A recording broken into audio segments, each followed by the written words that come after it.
15.5 বছরের লড়াইটা ছিল অনেক দীর্ঘ। পরিণতি 36 দিনে আসলেও এর পিছনের ইতিহাস অনেক লম্বা। যারা এখনো গুমের ভিকটিমরা মামলা টেনে বেড়াচ্ছে, এটা ভেরি সিরিয়াস ইস্যু। বাংলাদেশের বিচার প্রক্রিয়া ধ্বংস হয়ে গেছিল এবং আমরা অনেকেই সেটা তার অবস্থার স্বাদ গ্রহণ করেছি। বিচার প্রক্রিয়াকে আবার দাঁড় করানো, বিচারগুলো করা এবং যেটা নাবিলা বললেন যে অ্যাকচুয়াল ডিটেনশন সেন্টারগুলোতে, আয়নাঘরগুলোকে যদি আমরা রক্ষা করতে পারি তাহলেও এটা ইতিহাসের অংশ হয়ে থাকবে। আর যদি সেটা রক্ষা করতে না পারি তাহলে শুধু রেপ্লিকাতে কাজ হবে না।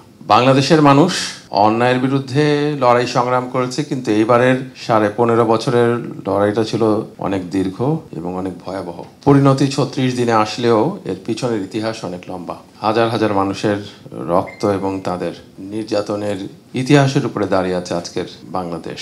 আমি বিশ্বাস করি, জোরালোভাবেই মনে করি যে OHCHR এর ঢাকা যে মিশন এবং গুম কমিশনের যৌথ উদ্যোগে আমাদের বাংলাদেশের মানুষকে, যারা নির্যাতিত হয়েছিলেন, গুমের শিকার হয়েছিলেন এবং অনেকেই বিচার বহির্ভূত হত্যাকাণ্ডের শিকার হয়েছিলেন, তাদের বিচার প্রাপ্তির ক্ষেত্রে একটা পথ দেখিয়ে দিয়ে যাবেন, যেটা শুধু দুটা ট্রাইব্যুনালেই আমি বিশ্বাস করি এটার সমাধান হবে না।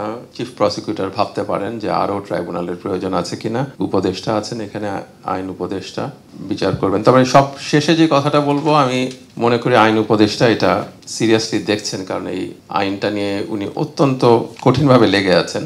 এখানে যে দুটা প্রশ্ন বলা হলো, যে যারা এখনো গুমের ভিকটিমরা মামলা টেনে বেড়াচ্ছে, এটা ভেরি সিরিয়াস ইস্যু, এটা আমরা অবশ্যই দেখব। আরেকটা হচ্ছে যে ভিকটিম ফ্যামিলিগুলোর তাদের ব্যাংক অ্যাকাউন্টে অ্যাক্সেস করা, এটাও আশা করছি দ্রুতই সমাধান হবে।